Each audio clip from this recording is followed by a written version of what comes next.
दोस्तों, मज़ेदार हिंदी कहानियाँ सबसे पहले देखने के लिए आप मेरे YouTube चैनल को सब्सक्राइब कर लें। ऐसे टुकर टुकर क्या देख रहा है? अपना दुपट्टा संभालते हुए धन्नो ने जैसे ही पूछा तो एक पल के लिए सूरज सकपका गया। तुझे देख रहा हूँ, सच में क्या मस्त लग रही है तू। तुरंत संभलते हुए सूरज ने जवाब दिया। धन्नो के बदन से उसकी नज़र हट ही नहीं रही थी। चल हट, मुझे जाने दे। न खुद काम करता है और न ही मुझे काम करने देता है। मुंह बनाते हुए धन्नो वहां से निकल गई। सूरज अब भी उसे देख रहा था। वह धन्नो के पूरे बदन का मुआयना कर चुका था। एक बार ये मिल जाए तो मजा आ जाए, सूरज के मुंह से निकला। सूरज की अक्सर धन्नो से टक्कर हो ही जाती थी, कभी रास्ते में तो कभी खेत खलियान में। दोनों में बातें भी होती, लेकिन सूरज की नीयत एक ही रहती, बस एक बार धन्नो राजी हो जाए फिर तो। धन्नो को पाने के लिए सूरज हर तरह के हथकंडे अपनाने को तैयार था। तू कुछ काम धंधा क्यों नहीं करता? एक दोपहर धन्नो ने सूरज से पूछा। बस तू हाँ कर दे, तेरे साथ घर बसाने की सोच रहा हूँ। सूरज ने बात छेड़ी तो धन्नो मचल उठी। तू सच कह रहा है? धन्नो ने खुशी में उछलते हुए सूरज के हाथ पर अपना हाथ रख दिया। सूरज को तो जैसे करंट मार गया। वह भी मौका खोना नहीं चाहता था। उसने झट से उसका हाथ पकड़ लिया और बोला, सच धन्नो, मैं तुम्हें अपनी घरवाली बनाना चाहता हूँ। तू तो जानती है कि मेरा बाप सरपंच है। नौकरी चाहूँ तो आज ही मिल जाएगी। सूरज ने भरोसा दिया तो धन्नो पूछ बैठी, तो नौकरी क्यों नहीं कर दे? फिर मेरे मामा से मेरा हाथ मांग लेना, कोई मना नहीं करेगा। सूरज ने हाँ में सिर हिलाया। धन्नो उसके इतना करीब थी कि वह अपनी सुध बुध खोने लगी। यहाँ कोई नहीं है, आराम से लेटकर बातें करते हैं, सूरज ने इधर उधर देखते हुए कहा।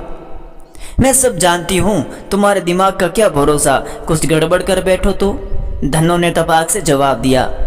ब्याह से पहले ये सब ठीक नहीं है, मर्द जात का क्या भरोसा। इतना कहते हुए वह तीर की मांडी निकल गई। जाते जाते उसने सूरज को हाथ कस कर दबा दिया था। सूरज इसे इशारा समझने लगा, फिर निकल गई। सूरज को गुस्सा आ गया।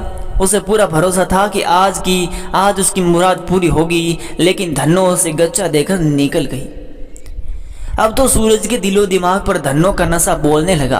कभी उसका कसा हुआ बदन तो कभी उसकी हंसी उसे पागल किए जा रही थी।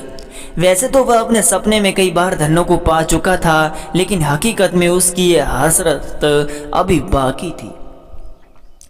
सरपंच मोहन सिंह का बेटा होने के चलते सूरज के पास पैसों की कोई कमी नहीं थी। उसने एक कीमती मोबाइल फोन खरीदा और उसमें खूब ब्लू फिल्में भरवा दी। उन्हें देख देख कर धन्नो के साथ वैसे ही करने के ख्वाब देखने लगा। अरे तू इतने दिन कहाँ था? धन्नो ने पूछा। उस दिन हेडपंप के पास पानी भरते समय दोनों की मुलाकात हो गई। मैं नौकरी ढूंढ रहा था, अब नौकरी मिल गई है, अगले हफ्ते से ड्यूटी पर जाना है। सूरज ने कुछ सोचकर कहा, अब तो ब्याह के लिए हाँ कर दे। वाह वाह, नौकरी की बात सुनते ही धन्नो उससे लिपट गई। सूरज की भावनाएं उफान मारने लगी। उसने तुरंत उसे अपनी बाहों में भर लिया।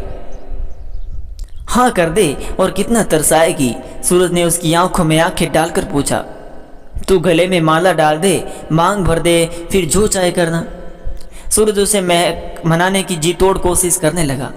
अरे वाह, इतना बड़ा मोबाइल फोन पर नजर पड़ते ही धन्नो के मुंह से निकला, क्या इसमें सिनेमा है, गाने वाने हैं?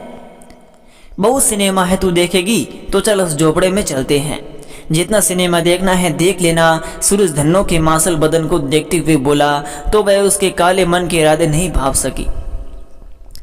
धन्नो राजी हो गई। सूरज ने पहले तो उसे कुछ हिंदी फिल्मों के गाने दिखाए, फिर अपने मंसूबों को पूरा करने के लिए ब्लू फिल्म दिखाने लगा। ये कितनी गंदी फिल्म है, मुझे नहीं देखनी, धन्नो मुंह फेरते हुए बोली। अरे सुन तो, अब अपने मर्द से क्या शर्माना। मैं तुमसे शादी करूंगा तो ये सब तो करना ही होगा ना, नहीं तो हमारे बच्चे कैसे होंगे? उसे अपनी बाजू में भरते हुए सूरज बोला। वह तो ठीक है, लेकिन शादी करोगे ना, नहीं तो मामा मेरी चमड़ी उतार देंगे, नरम पड़ते हुए धन्नो बोली। मैं कसम खाता हूँ, अब जल्दी से घरवाली की तरह बन जा और चुपचाप सब कुछ उतार कर लेट जा। इतना कहते हुए सूरज अपनी शर्ट के बटन खोलने लगा। उसके भरोसे में बंदी धन्नो विरोध न कर सकी। तू सच में बहुत मस्त है। आधा घंटे के बाद सूरज बोला, किसी को कुछ मत बताना, ले ये दवा खा ले, कोई शक नहीं करेगा। लेकिन मेरे मामा से कब बात करोगे? धनो ने पूछा तो सूरज की आंखें गुस्से से लाल हो गई।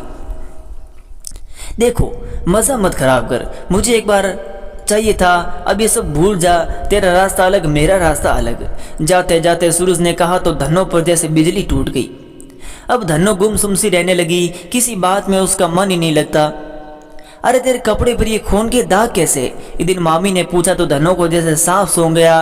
पिछले हफ्ते ही तेरा मासिक हुआ था। फिर धनो फूट फूट कर रोने लगी। सारी बातें सुनकर मामी का चेहरा सफेद पड़ गया। बात सरपंच मोहन सिंह के पास पहुंची। पंचायत बैठी।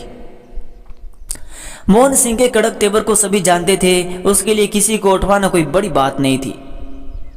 वो तुम्हारा कहना है कि सूरज ने तुम्हारे साथ जबरदस्ती की है? सरपंच के आदमी ने धन्नो से पूछा। नहीं, सूरज ने कहा था कि वह मुझसे ब्याह करेगा, इसलिए पहले।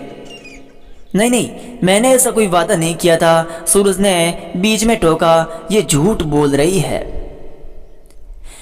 मैं अभी तुमसे शादी करूंगा तो क्या तू मेरे साथ भी सोएगी? एक मोटे से आदमी ने चुटकी ली। तू है ही धंधे वाली, भीड़ से एक आवाज आई। चुप करो। मोहन सिंह अपनी कुर्सी से उठा तो वहां खामोशी छा गई। वह सीधा धन्नो के पास पहुंचा। ए छोकरी, क्या सच में मेरे सूरज ने तुझसे घर बसाने का वादा किया था? उसने धन्नो से जानना चाहा। मोहन सिंह के सामने अच्छे अच्छों की बोलती बंद हो जाती थी, लेकिन न जाने क्यों धन्नो न तो डरी और न ही उसकी जबान लड़खड़ाई। हाँ, उसने मुझे घरवाली बनाने की कसम खाई थी, तभी मैं राजी हो गई। ये सुनते ही सरपंच का सिर झुक गया। भीड़ अब भी शांति। बापू तू इसकी बातों में न आ। सूरज धन्नो को मारने के लिए दौड़ा। चुप रह, शर्म नहीं आती अपनी घरवाली के बारे में ऐसी बातें करते हुए? खबरदार, अब धन्नो के बारे में कोई एक शब्द कहा तो ये हमारे घर की बहू है। अब सभी जाओ, अगले लगन में हम सूरज और धन्नो का ब्याह रचाएंगे। धन्नो मोहन सिंह के पैरों में गिर पड़ी। उसके मुंह से इतना ही निकला, बापू तुमने मुझे बचा लिया।